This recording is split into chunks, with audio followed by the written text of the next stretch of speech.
hablaba con Gustavo, que está allí, y le contaba que hace hace unos meses atrás nos mudamos de casa allí en Santa Fe, y cuando las mudanzas sirven para limpiar, ¿sí? Para tirar papeles, cosas.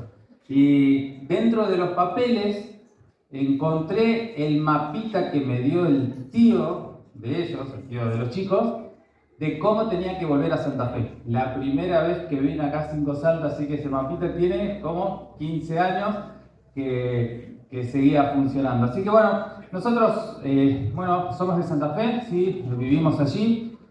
En realidad soy de Entre Ríos, mi esposa es de Bahía Blanca, Agus, pero vivimos en Santa Fe. Dios nos ha llevado y nos ha tenido en ese lugar. Estamos allí, nos congregamos en la iglesia que se encuentra en calle Belgrano, en la ciudad de Santa Fe, y bueno, disfrutamos de poder estar allí. Tenemos dos hijos, Mauro, de 11 años, Emilia, de 4, y también tuvimos un tercero, Lucas, así que estuvo con nosotros tan solo un mes de vida. Así que bueno, agradecemos realmente de poder estar esta noche en este lugar, de poder compartir la palabra con ustedes. Así que bueno, vamos a ir metiéndonos allí en lo que tenemos para esta noche. ¿Saben qué? Cuando me tocó el tema que tenía que hablar dentro de la serie que han empezado a trabajar, entré en un conflicto muy grande. Porque el tema que me tocó me confrontó en gran manera. Pero me confrontó en gran manera con un trauma de mi niñez. ¿Sí? Soy el tercer hijo de cuatro hermanos que somos. Y bueno, en casa, como pasa en la mayoría de los casos, el dueño de la parrilla era mi papá. ¿Sí? Cada vez que hacía asado, en la época que se hacía asado todos los sábados, ¿se acuerdan? En esa época gloriosa, el dueño de la parrilla era mi papá.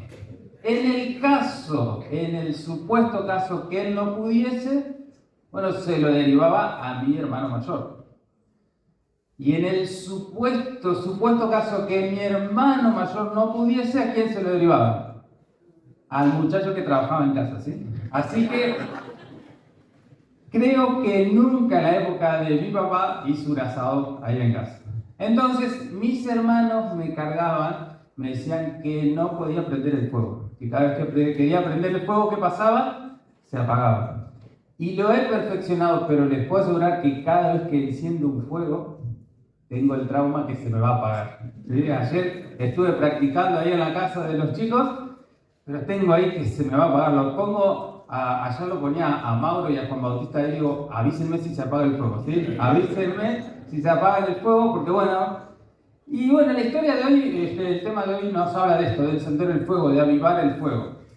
Comenzaron esta serie bíblica la semana pasada, basada en el libro de los Hechos, un libro apasionante, de los preferidos para mí del Nuevo Testamento, que algunos también han llamado como, en lugar de Hechos de los Apóstoles, Hechos del Espíritu Santo, porque, bueno, vemos allí el obrar del Espíritu Santo de una forma extraordinaria, ¿no? Y estuvieron hablando la semana pasada de Hechos capítulo 1, nos toca hablar en esta noche, avanzar un poquito más, y la idea es poder hacer un repaso de los capítulos 2, 3, 4 y 5. No lo vamos a leer, por supuesto vamos a leer tan solo un pasaje como para ubicarnos en el contexto y vamos a hacer referencias, pero te animo que en esta semana puedas estar ahondando en estos capítulos.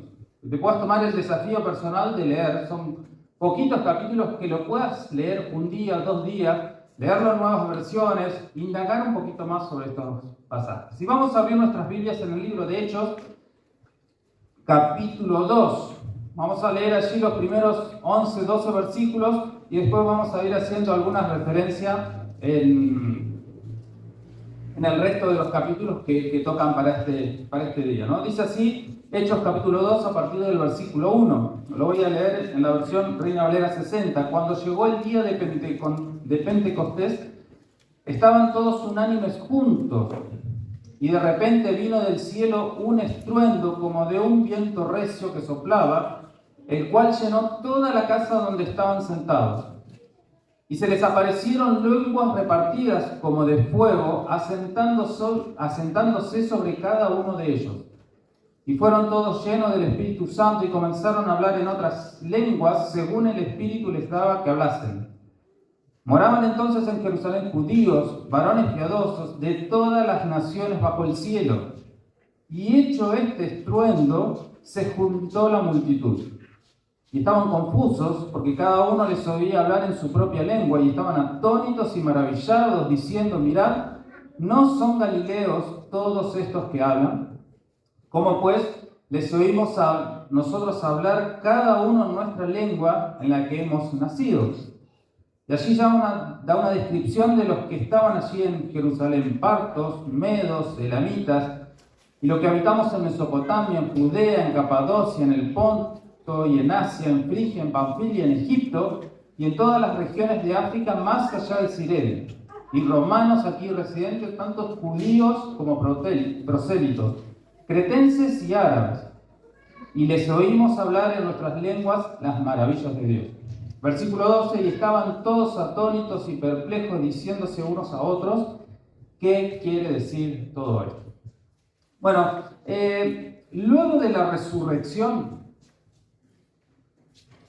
personalmente pienso que esto que se describe aquí es el hecho más trascendente en la historia del cristianismo. Porque es el cumplimiento de lo que el Señor Jesús le había dicho en el capítulo 1. Dice: bueno, yo me voy a ir, pero ustedes van a recibir poder, van a recibir el Espíritu Santo. Y surge aquí quizás el hecho más trascendente en la historia del cristianismo, luego de la resurrección. Sin resurrección no habría cristianismo, ¿no? ¿Qué es lo que estaba pasando aquí? Dice la palabra de Dios que es el día de Pentecostés. Los judíos tenían varias fiestas, pero había 3 fiestas en particulares en las cuales ellos estaban obligados a ir a Jerusalén. Si vivían a menos de 30 kilómetros, ellos estaban obligados a ir a Jerusalén. Eso hacía que por eso haya tantas personas de tantas regiones del mundo. Había regiones de Asia, de África. Describe allí todos los lugares que estaban reunidos, personas que estaban reunidos en Jerusalén. Si se estima que Jerusalén tenía 20.000 habitantes, en estas fiestas se estima que había más de 300.000 personas reunidas allí en Jerusalén. Y Dios utilizó este momento para un hecho tan trascendental como es la llegada del Espíritu Santo, como es la venida del Espíritu Santo. Dice allí el versículo, cuando nosotros leemos estos versículos, es difícil de describir lo que estaba pasando, lo que realmente pasó allí. Lucas trata de poner en palabras y dice: sopló un viento, un ruido, un estruendo como si fuese un viento, pero en realidad no era un viento. Y se aparecieron lenguas como de fuego, pero que en realidad no era fuego. No es tan fácil describir lo que sucedió allí. Lucas, el autor del libro de los Hechos, tampoco él vivió esa situación, sino que les contaron y él trató de escribir allí lo que otros trataron de comprender lo que estaba sucediendo allí. Fue un hecho sobrenatural. Ahora, ¿por qué sucedió esto? Dice allí: para que todos, ¿sí? De versículos 6, y hecho este estruendo, se juntó la multitud en ese lugar. Dios tenía un propósito con todo esto, en hacerlo en este momento y en esta circunstancia, para que toda la multitud que estaba allí se juntase en este lugar, ¿no? ¿Por qué es trascendentante? Porque es ahora, es en este momento, cuando el Espíritu Santo desciende visiblemente sobre el pueblo de Dios para darle vida y ponerlo en movimiento. Me encanta esta idea. Pensar que es en esta circunstancia, en este momento, en medio de esta multitud, que el Espíritu Santo desciende en forma de lenguas de fuego, pero para poner en movimiento el pueblo de Dios. El título del mensaje de hoy es Aviva el fuego. Le podríamos haber puesto Largamos. O en un partido de fútbol, ¿viste? La previa que te aburren haciendo todos los comentarios. Bueno, hasta que comienza el partido. Ahora comenzó el partido. Este es el momento en donde Dios hace descender el Espíritu Santo y comienza la iglesia de Cristo. El pueblo de Dios arranca y se pone en movimiento. En el capítulo 1, el Señor Jesús le da el propósito. Le dice: me van a ser testigos. Cuando llega el capítulo 2, cuando llegamos acá, Él les asegura la presencia y les asegura el poder para poder llevar adelante el propósito. ¿Sí? El capítulo 1 le da el propósito, pero es en este momento cuando Él les asegura su presencia y los dota de poder para llevar adelante el propósito que Él les había anunciado previamente. Ahora, el Señor Jesús le ha dicho, van a recibir poder. Y los discípulos vivenciaron a partir de este momento ese poder. Yo quiero que en esta noche analicemos un poquito en qué consistía ese poder. Porque pensamos mucho o escuchamos mucho acerca del poder del Espíritu Santo, pero ¿cómo se manifestó cuando nosotros comenzamos a leer estos capítulos esa manifestación práctica del poder del Espíritu Santo obrando a través de los discípulos? Y quiero que en esta noche hablemos de 4 manifestaciones prácticas del poder del Espíritu Santo obrando en estos primeros cristianos. Vas a leer estos capítulos y vas a descubrir más, te puedo asegurar. Quiero que nos centremos en 4. En primer lugar, ellos recibieron poder para comprender claramente quién era Jesús. Hasta este momento ellos tenían una visión parcial de quién era Jesús. Habían vivido 3 años con Jesús, los discípulos y aquellos primeros cristianos, aquellos primer grupo de personas que estaban así reunidas, pero no comprendían cabalmente quién era Jesús. Lo habían visto hacer milagros, lo habían visto su resurrección, resucitar, pero no tenían una comprensión cabal de quién era el Señor Jesús. Dice el versículo que está allí en Hechos capítulo 2, versículo 36, dice, Pedro comienza a predicar y en medio de su alocución, de su predicación, dice este versículo, sepa pues ciertísimamente toda la casa de Israel que a este Jesús a quien vosotros crucificaste, Dios lo ha hecho Señor y Cristo.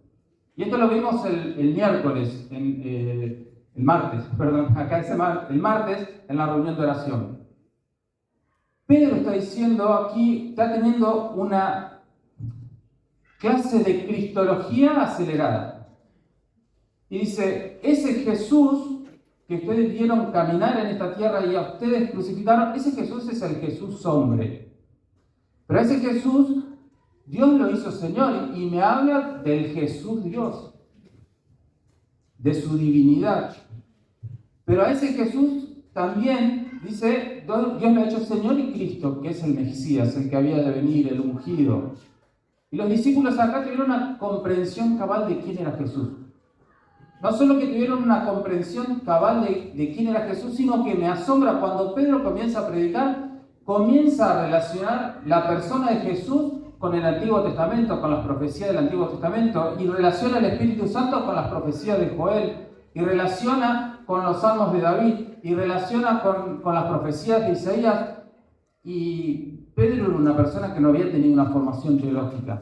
Es el Espíritu Santo el que dio en ellos una cabal comprensión de quién era Jesús.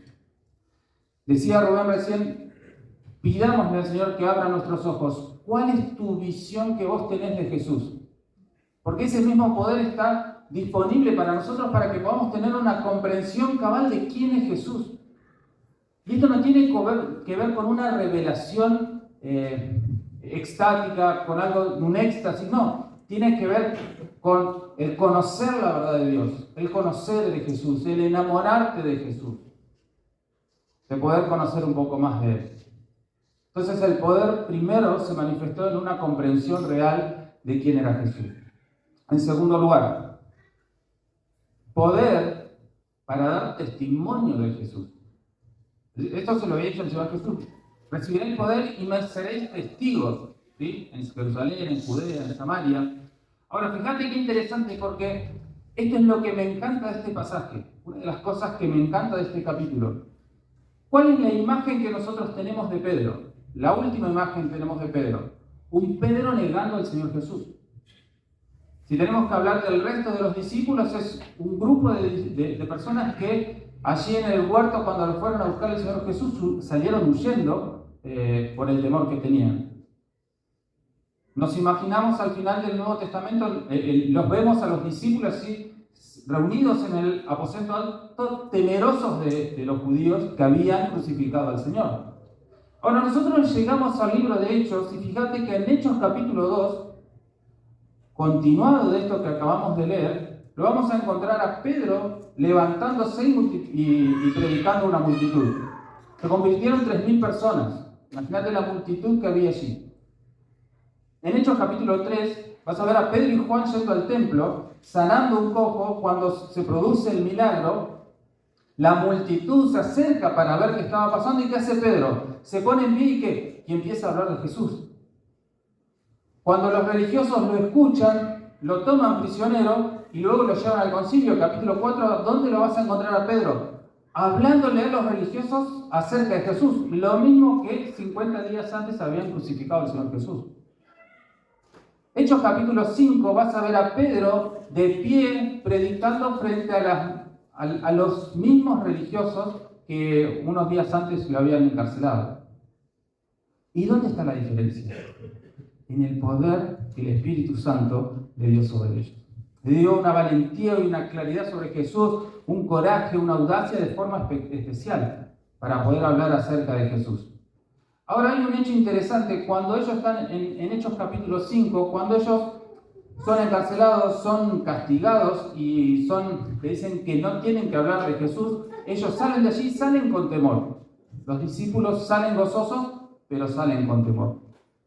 Y van y se reúnen con la iglesia que estaba allí naciendo en ese lugar. Y fíjense lo que dice el capítulo 5, versículos allí 29 al 31. Dice: y ahora, oh Señor, escucha sus amenazas y danos a nosotros, tus siervos, mucho valor al predicar tu palabra. Y versículo 31 dice: después de esta oración, el lugar donde estaban reunidos tembló, todos fueron llenos del Espíritu Santo. ¿Y sabéis qué hacían? Predicaban con valentía la palabra del Señor. ¿Cuánto hace que no oramos como iglesia de forma tan específica para que el Señor nos dé valor para ser testigos de Jesús? Ellos no se juntaron a orar por sanidad, no se juntaron a orar por los enfermos, no se juntaron a orar por los necesitados, por los problemas económicos. Se juntaron a orar para que el Espíritu Santo les dé valor para ser testigos de Jesús. Y ser testigos de Jesús no es solo hablar, sino que tu vida sea un testimonio de Jesús. Que el Espíritu Santo te dé poder para, en la escuela, frente a tus compañeros, ser testigos de Jesús. Con tus acciones, con tus palabras, con tus dichos, con tu celular, con tus mensajes, en tu trabajo, ser testigos de Jesús. Pedir al Señor, pedir al Espíritu Santo que te dé poder para ser un testigo verdadero de Jesús. Dios utilizó un grupo de perseguidos, temerosos, para ser la voz activa de su plan en medio de esa generación. Acordate que los evangelios terminan con los discípulos encerrados en el aposento alto por el temor que tenían a los judíos. Y acá son transformados por el Espíritu Santo para ser la voz activa del plan de Dios en medio de su generación. En tercer lugar, poder, entonces, para comprender quién es Jesús, poder para ser testigos de Jesús, pero en tercer lugar, un poder para ser transformados a la imagen de Jesús. Y me encanta. Me apasiona esto.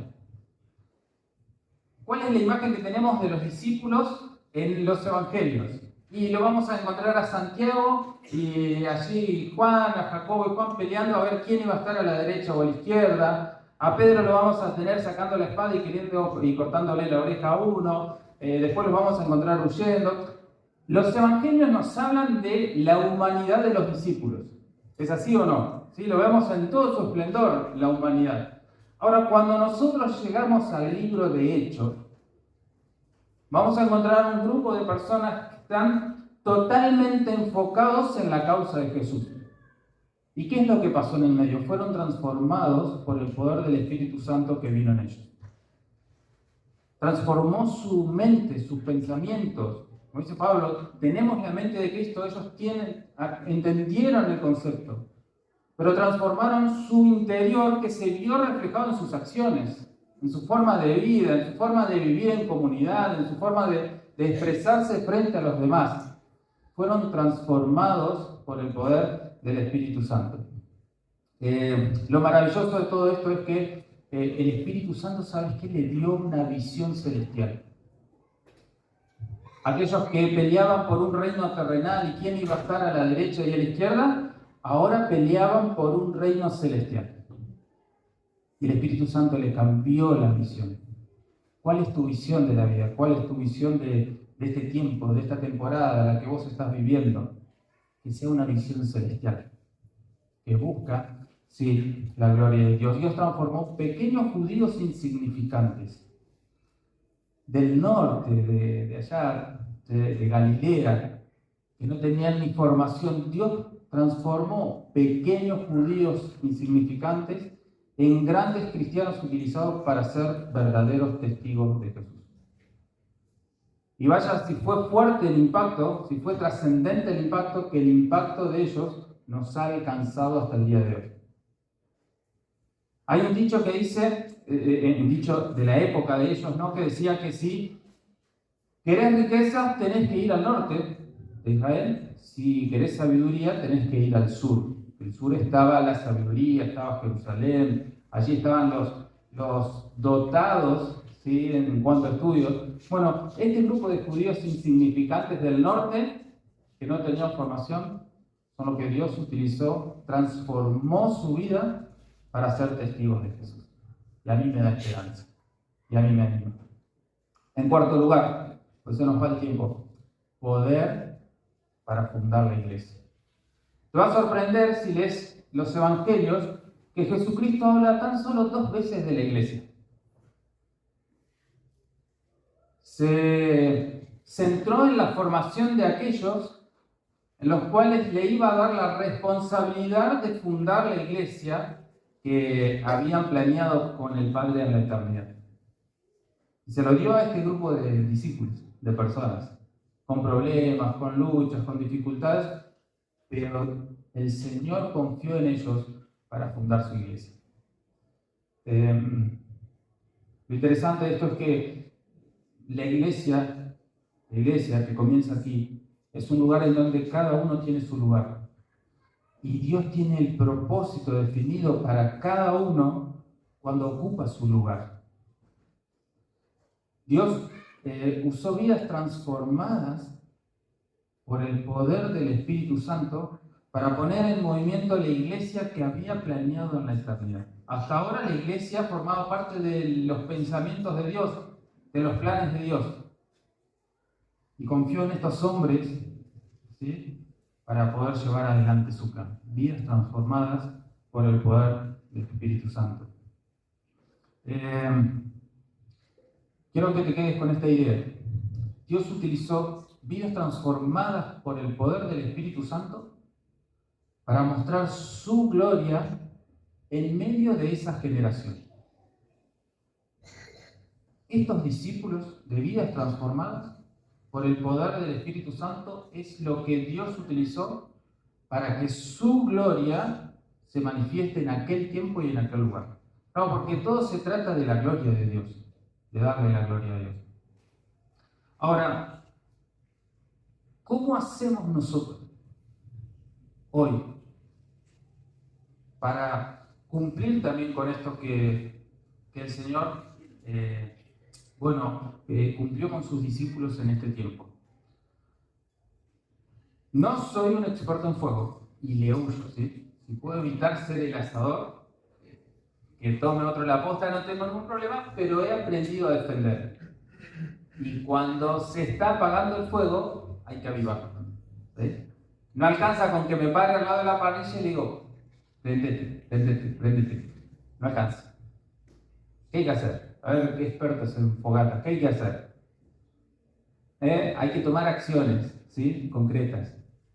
No alcanza con que yo le tire un papelito por arriba y se prenda el papelito arriba, porque hay que llegar abajo al corazón. No alcanza con las emociones. No alcanza con que tengas ganas de avivar el fuego. Hay que tomar acciones concretas. Hay que remover. Hay que agregar combustible, hay que remover, hay que agregar viento. Hay que trabajar para avivar el fuego. Te quiero dejar 4 cosas para que puedas estar pensando y puedas estar avivando el fuego, este fuego en tu interior. En primer lugar, para avivar el fuego hay que obedecer. Este pasaje que leímos, la llegada del Espíritu Santo, es una manifestación sobrenatural de Dios y es fabuloso. Dios eligió el momento, el tiempo, el lugar, la situación para que esto sea grandioso y sea un golpe para el comienzo de la iglesia. Ahora fue posible también, ¿sabes por qué? Porque los discípulos decidieron obedecer a Jesús. Jesús les dijo, vayan a Jerusalén y esperen en Jerusalén porque allí va a venir el Espíritu Santo. No sé cómo manejas la ansiedad, ¿sí? Pero pasó un día y el Espíritu Santo no llegó, pasó 2 días y el Espíritu Santo no llegó, 3 días, 4 días, 5 días, y ellos estaban ahí en Jerusalén y no pasaba nada de lo que el Señor Jesús les había dicho. 10 días pasaron desde que el Señor Jesús le dijo hasta que sucede Pentecostés y el Espíritu Santo desciende. Las cosas sucedieron porque los discípulos decidieron obedecer. Capítulo 4, capítulo 5, los discípulos tienen que hacer defensa frente a los ancianos, a los religiosos, a las autoridades de Jerusalén, ¿sí? Y ellos le dicen, está bien, no los encarcelamos, no le hacemos nada, con una condición, que no hablen más acerca de este Jesús. En el capítulo 5, versículos 29, ellos dicen, Pedro respondiendo y los apóstoles dijeron, es necesario obedecer a Dios antes que a los hombres. Ellos comprendieron que la obediencia a Dios era todo.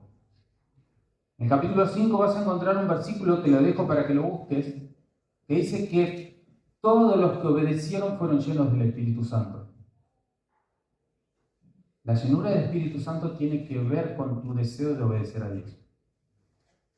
Pero fíjate lo que dice el versículo, interesante, ¿no? Porque dice que ellos le respondieron, es necesario obedecer a Dios. Para los apóstoles la obediencia no era una opción, sino que era una necesidad. Tal era el amor que habían tenido por su Señor, tal era la comprensión de la obra de su Señor que dijeron obedecer es necesario.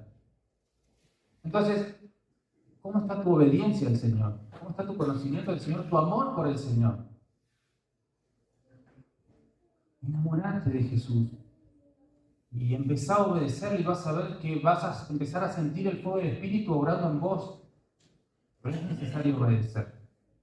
En segundo lugar, para avivar el fuego hay que perseverar.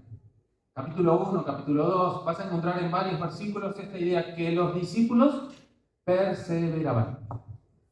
Perseveraban en el templo, perseveraban en las oraciones, perseveraban en el estudio, perseveraban en la doctrina de los apóstoles, perseveraban en la comunión, perseveraban. La idea de perseverar es mantenerte constante con el mismo ánimo, con el mismo ímpetu que arrancaste. Perseveraban en el tiempo. Que no decaiga tu ánimo, que no decaiga tu fe, que no decaiga tus hábitos piadosos. Estás perseverando en la oración, en la lectura de su palabra, estás perseverando en la comunión, en congregarte, en buscar a los hermanos. Perseveraban. En segundo lugar, tenés que perseverar. Y vas a ver que perseverando en tus hábitos piadosos, entonces el fuego del Espíritu va a empezar a avivar. Pero son acciones concretas que vos tenés que tomar. En tercer lugar, para avivar el fuego debemos reflejar a Jesús. Fueron vidas transformadas a la imagen de Jesús. Hay 2 versículos allí, capítulo 2, versículo 47, dice su palabra que el pueblo tenía favor con todo el pueblo. ¿Sí? Versículo 2, versículo 47 dice, vendían sus propiedades, sus bienes, alabando a Dios y tenían el favor con todo el pueblo. Otra versión dice, juntos alababan a Dios y todos en la ciudad los querían. Interesante, ¿no? Primero dice, todos en la ciudad ellos los querían. Ahora el capítulo 5, versículo 13, dice algo similar. En la versión Reina Valera dice que el pueblo los alababa grandemente. Otra versión dice, todo el mundo los respetaba y hablaba bien de ellos. ¿Qué imagen tienen tus vecinos de vos? Tu jefe en el trabajo, ¿cuál es la imagen que tiene de vos? Tu esposa, ¿cuál es la imagen que tiene de vos? Tu esposo, ¿cuál es la imagen de vos? Dice que ellos fueron transformados de tal manera que reflejaban el carácter de Cristo. Algunos se ríen, ¿sí?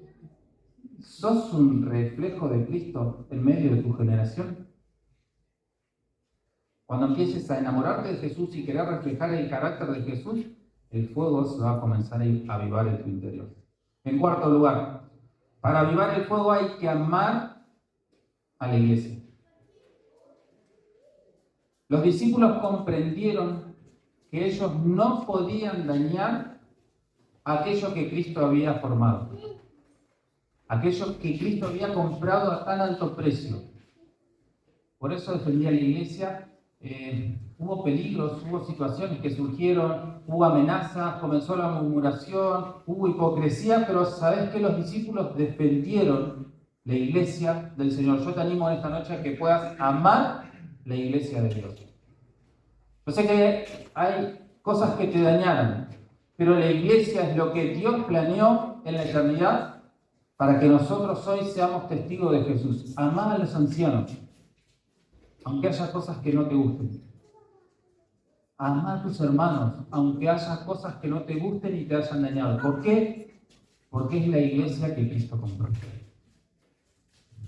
Vamos terminando con esto. Dios utilizó vidas transformadas por el poder de su Espíritu para mostrar su gloria en aquel tiempo y lugar. Dios te ha llamado hoy. Dios te ha llamado hoy para que tu vida transformada por el poder del Espíritu Santo sea utilizada para mostrar la gloria de Dios en esta temporada y en este lugar. Vamos de nuevo. Dios utilizó vidas transformadas por el Espíritu Santo, estos discípulos, para mostrar su gloria en aquel tiempo y en aquel lugar. Dios te ha llamado hoy para que tu vida transformada por el Espíritu Santo es lo que Él está usando para mostrar su gloria en esta temporada y en este lugar. ¿Qué están viendo los demás de vos? Entonces, pregunta final. Dios te ha llamado para que con tu vida muestres su gloria en esta temporada y en este lugar. ¿Vos qué vas a hacer? ¿Qué vas a hacer?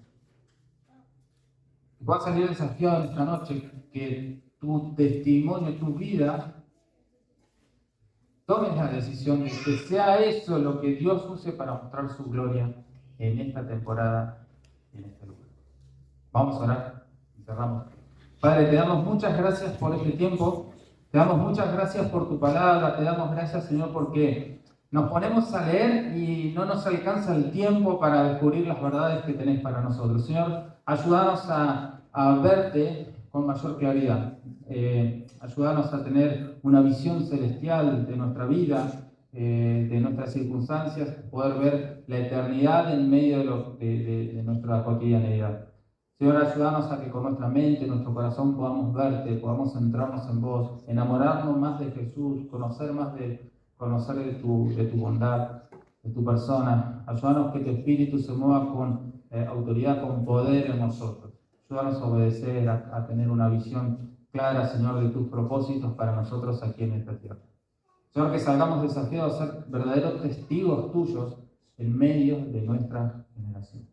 Padre, gracias te damos, bendice esta iglesia, bendice este lugar, que tu nombre, que tu reino se expanda con poder y autoridad, Señor, en medio de este pueblo. Oramos, Padre, agradecidos en el nombre de Cristo Jesús. Amén, Señor. Y amén.